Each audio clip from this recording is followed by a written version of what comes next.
had some things come up this week, and I was thinking of getting out of this talk, but I still wanted to come for lunch. Gary said, no, if you come for lunch, you have to give a talk too. So he's tough guy. This is as bright as this gets. Okay, we're going to be okay with this? Okay, Soybean Fababean Irrigation. There's actually a lot more in this presentation than just irrigation. It's sort of all water-related subjects with soybeans and Fababean.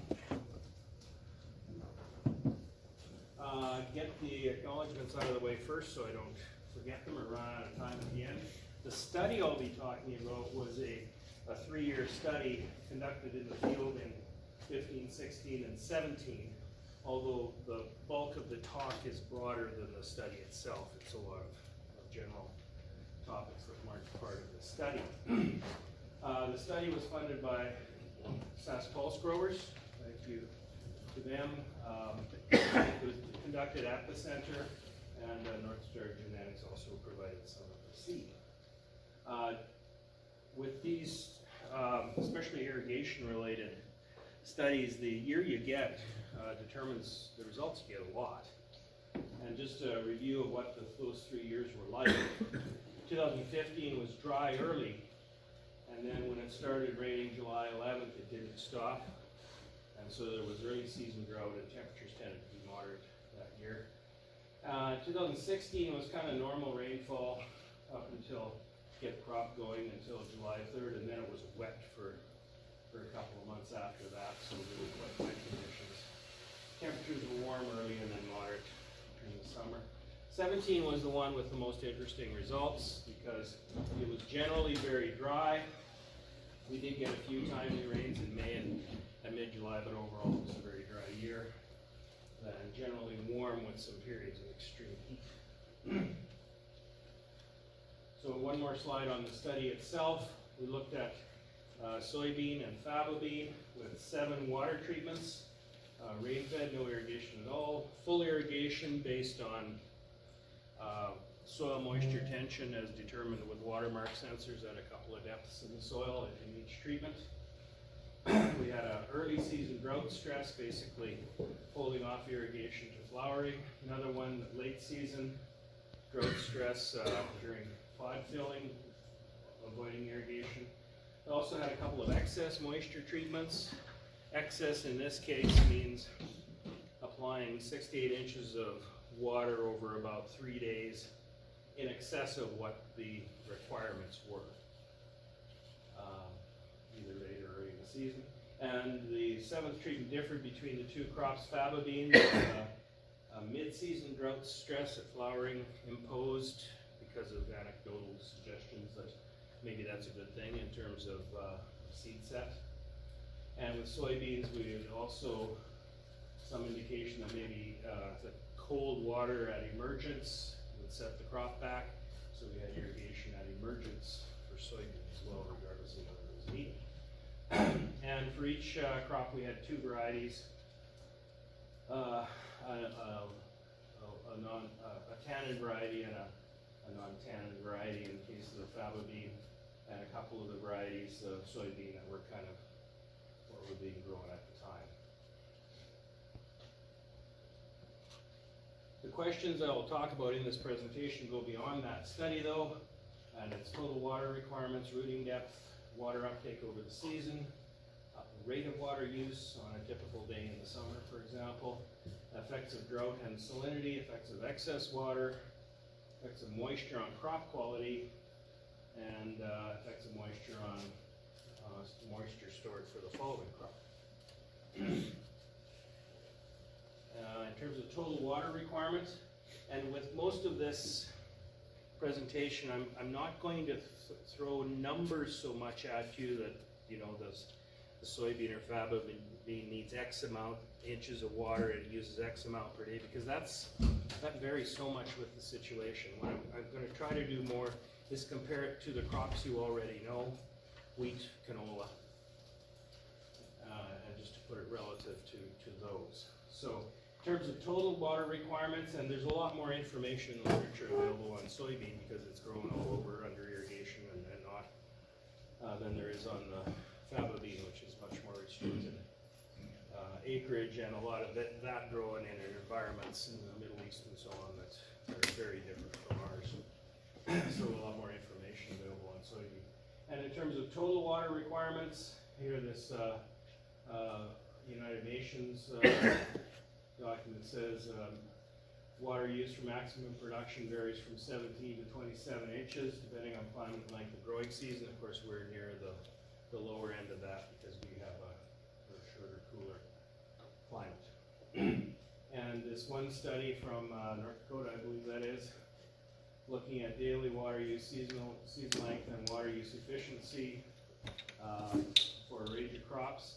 And we see that the spring wheat, barley, in the range of about 12 inches, soybean much more, closer to 17, along with the other long season crops like corn. Although it's suppressed here, you'll notice the daily water use is not a great deal different for the different crops. Talk about that more later. Now, the thing is, of looking in the literature, you get different studies in different areas that show different results. Here's something from that Tom Shearer included in his water use publications, indicating relative total water requirement of the various crops in North Dakota. And in this case, he puts faba beans at 20 inches, substantially ahead of soybeans at 16.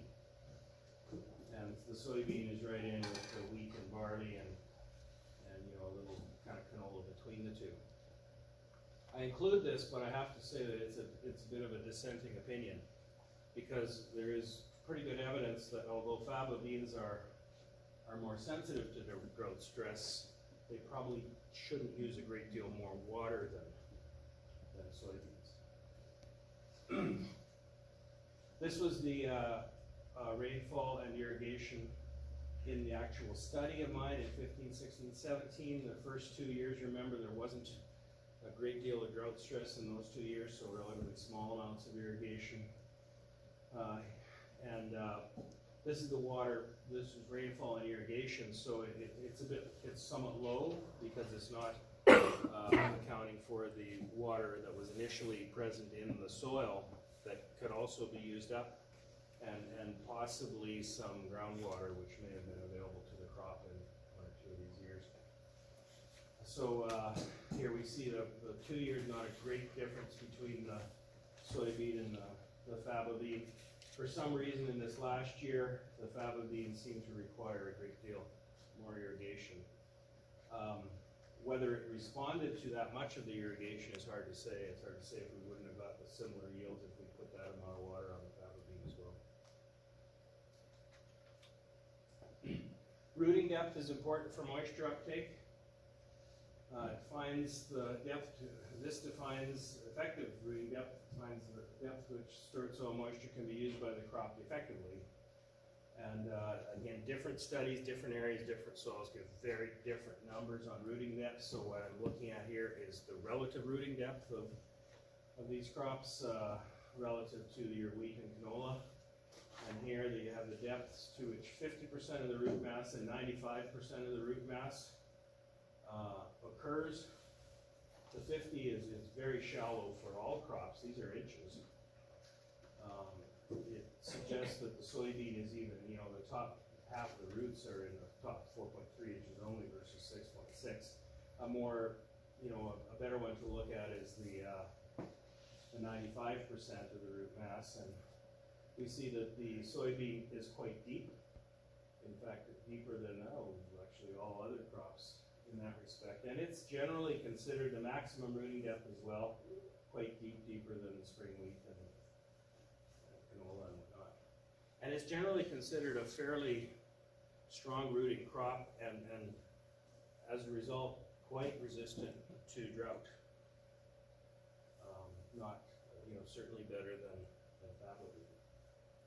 Some more information on rooting depth. In this comparison here, we see median depth 22 inches versus what do we got? Canola at the same, spring wheat deeper, peas and beans somewhat shallower, dried peas and dried beans somewhat shallower. And the maximum depths, again, similar to, not as much difference, but the wheat and canola deeper than soybean. So this suggests that the wheat and soybean may not be quite as drought resistant as wheat and canola, but sources differ. Here, this work done in Ontario shows the maximum rooting depth of the, which is the, we can't see it at the bottom here. I guess those are just different years. The soybean, though, is quite similar to the corn, and especially to the barley, a little shallower than the corn. So it's a pretty good crop in terms of rooting depth and ability to take up water. In the study that I conducted, substantial soil drying at the deeper monitoring depth, about 24 inches, 20 to 24 inches, occurred in only the one driest year, and in fact, the soil at that depth for the other years remained quite wet. And even in that dry year, it only got dry at the deeper depth late in the season, and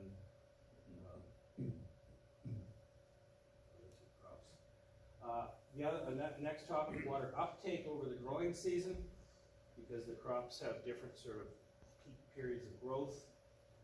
The longer growing season of soybean and faba bean is primarily what's responsible for its greater total water use. And if we look at seasonal and daily water use, season length, etc., is some North Dakota data. We see that the days to maturity for the soybean is 131 versus 74, for example, 86 for the wheat, barley, and canola would be, is canola in this one? Maybe not. It would be not too different from the wheat and barley. So a much longer growing season, and that's primarily the reason that we've got more total water use. And when is that occurring? These are crop curves for estimating ET from spring wheat and soybean. This is the ET over the growing season for the two crops under similar conditions. So the figure on the left side is the crop coefficient, or the amount of water used by the crop relative to a standard short grass surface, a reference short grass, well-watered short grass surface. So if we look at the, and of course during the peak water use periods, that gets up over 1, i.e. the crop will be using more water than would evaporate off a short grass surface. So in terms of looking at the season length, I looked at how many days the crop would be using at least 80% of the reference evapotranspiration. And for wheat, it's only 48. But for the soybean, it's 63. And there's the reason we have that much greater total water use, because the water use is happening much later in the season, right through August and even into September, whereas the wheat is shutting down much earlier. Rate of water use under a given condition in mid-season. How much do these various crops use relative to that reference evapotranspiration from the well-watered shortgrass surface? And we can see that they're crops don't vary much on this one. If you have good conditions, the crop's well-watered, on a hot day in the summer, the ET is not too different among crops. And here we see soybean and faba bean there at 1.15 times the reference ET, and most of the other crops right in that range as well. Cereals 1.15. Some of the crops, especially the high ones, like corn, can be a little bit more, 1.12, but not a big difference. I'd suggest that maybe faba bean, because it can be a higher, rougher surface crop, it maybe should be slightly higher than the others, but not a big difference. Rate of water use, again, that daily rate, and everything differs depending on the study you look at. Krogman, with Alberta, work from Alberta, observed that average ET per day to a typical daily rate of ET for irrigated annual crops in southern Alberta, but the maximum for Fababean in this case, I've stated that this is for Fababean, is about 1 millimeter greater than the other crops, so it might use a millimeter a day more than the wheats and canolas and so on.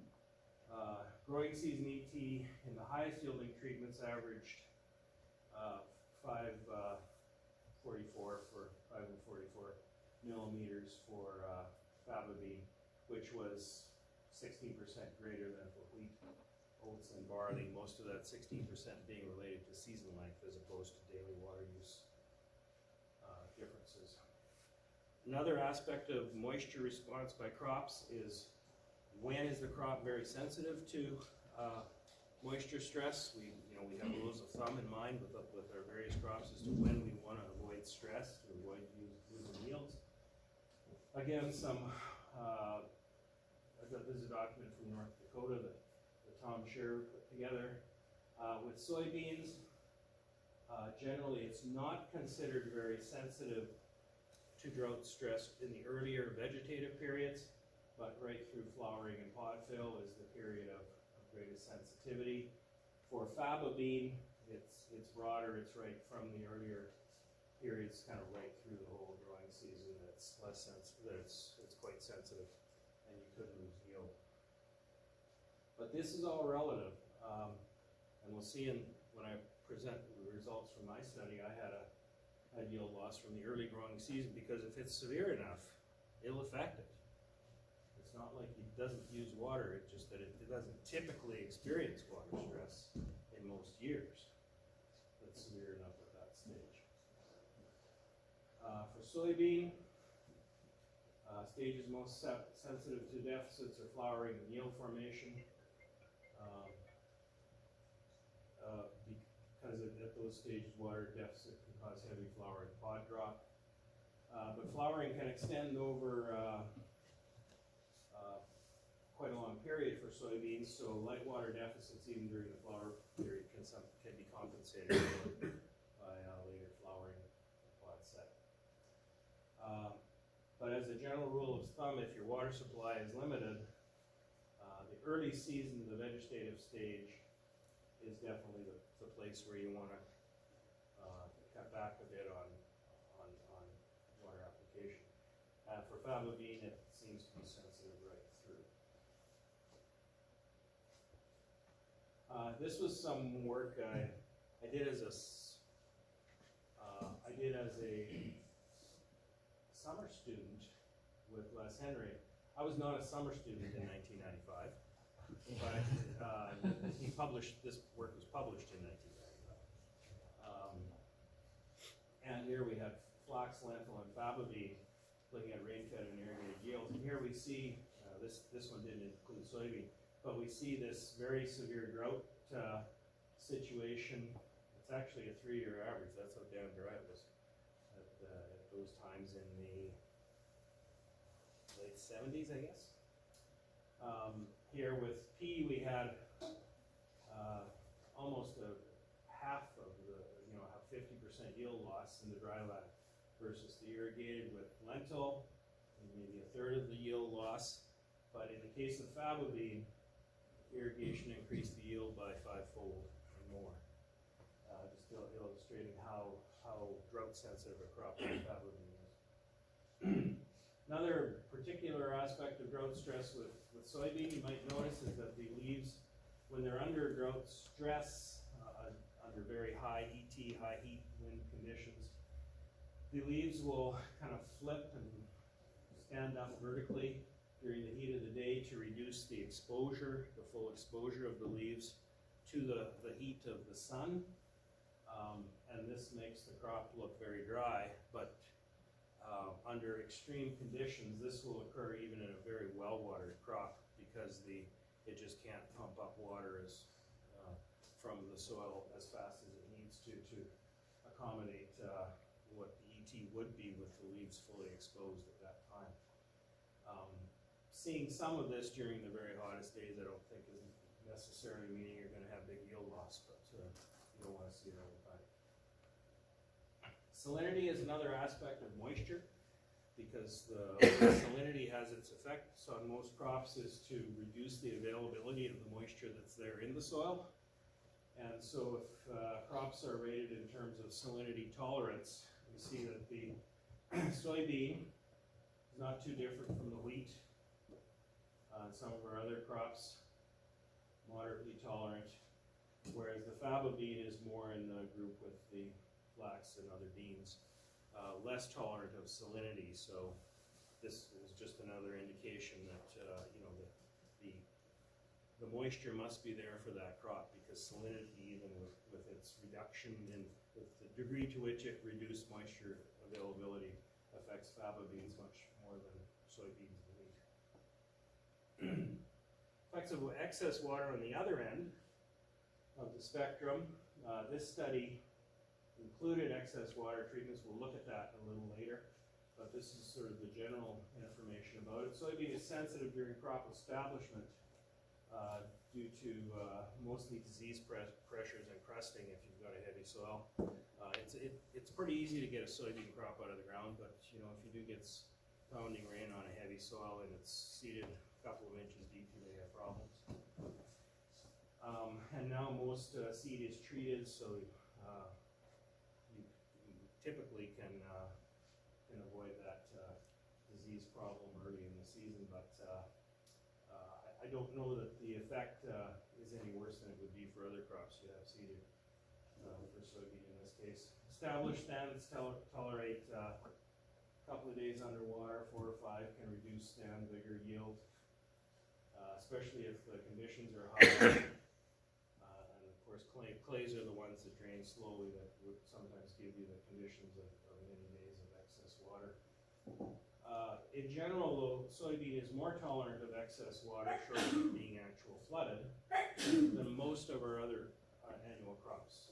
It's less susceptible to lodging and doesn't seem as susceptible to disease development from periods of excess water as some other crops. And little information on this available with faba bean, but it also tends to stand up pretty well, not lodge, and is more tolerant than cereals of excess water for limited periods. So I'm going to look quickly at what happened in the current study. I don't know if you can see the actual treatments here. Is that the best focus we have on this thing? Is there clarity? Would it be clear? Okay, that's about as good as it. That's good, thanks. So I'm going to look at the yields for each year. I probably shouldn't have had the two bars for the two different varieties separate. It would have been simpler to look at if we just had the average. In no case was there variety times moisture interactions. There were sometimes effects, simple effects of varieties, here with the one obviously yielding more than the other, but the two varieties didn't respond differently to the effects of moisture, even when they had slightly different overall yields. So in the first year of the study, remember it was dry early, and then come July 11th or whatever, we started getting rain and it had to carry on. And here in the case of the soybeans, we had the rain-fed and the dry early treatments having the lowest yield. None of the other treatments were different at all, and this was what I remember I mentioned, that even though soybeans aren't considered to be very sensitive and requiring a lot of water early, if that's when you have the severe stress, it can affect yields. It did in this year. Faba bean, slightly more response to irrigation. The rain-fed treatments still yielding pretty well, but definitely less than the irrigated treatments. And again, the rain-fed and the dry early were a couple of the lowest ones, and no significant differences among the other treatments. But not a lot of These are the two wet excess moisture treatments. Again, that obviously caused no problem in that particular year, that extra 6 or 8 inches of moisture over 2 or 3 days. Just make a comment about the general yield levels. Generally, our soybeans were yielding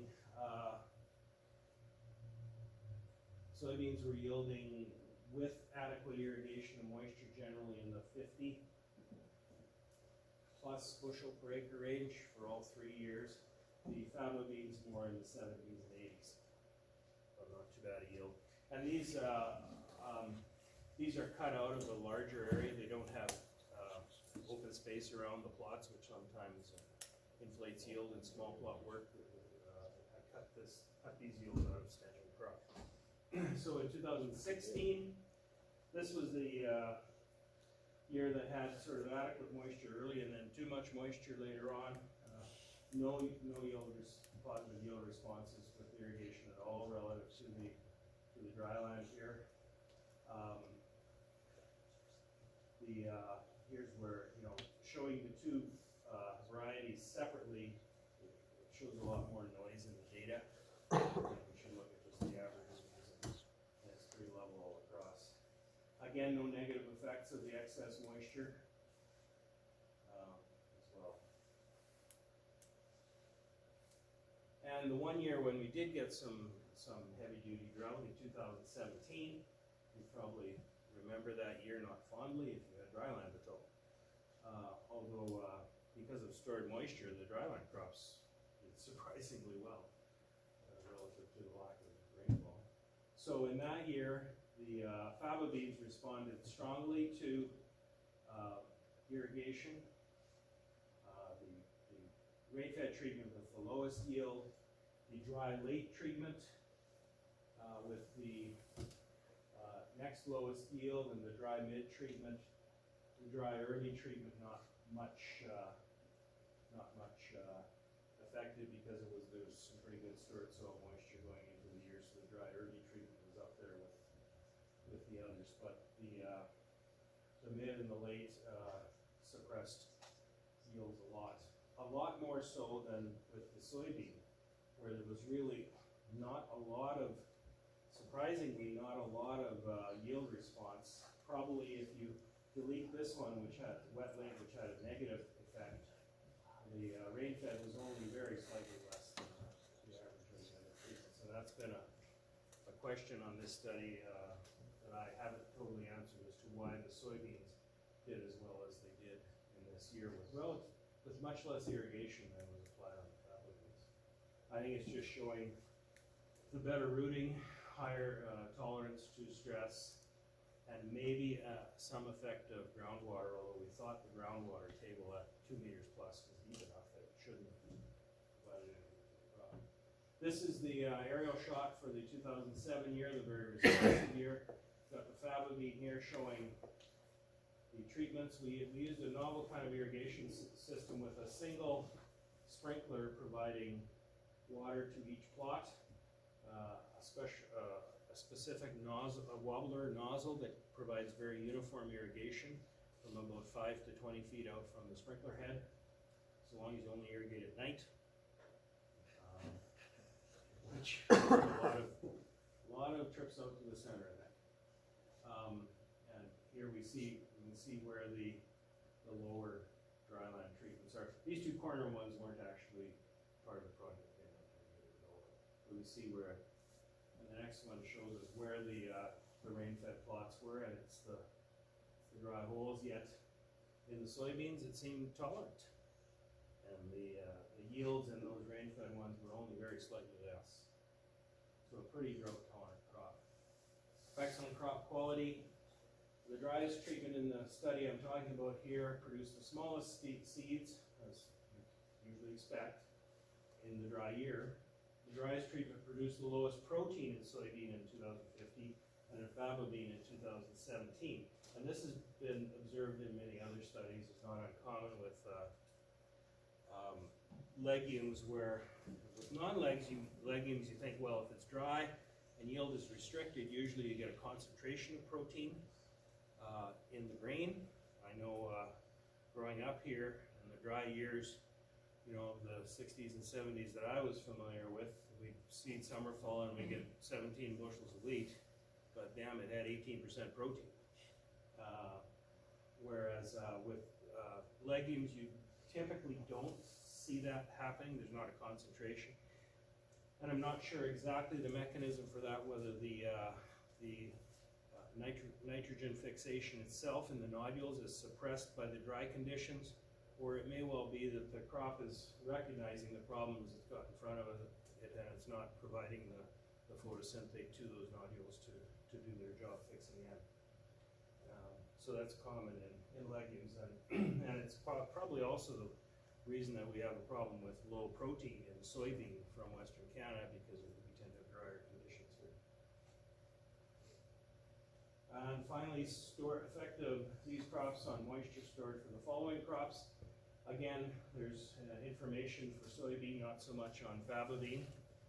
And because the soybean has, in this table it's indicated as moderately long growing season, but moderately shallow rooting depth, I'd argue that I think that should be at least moderate or medium.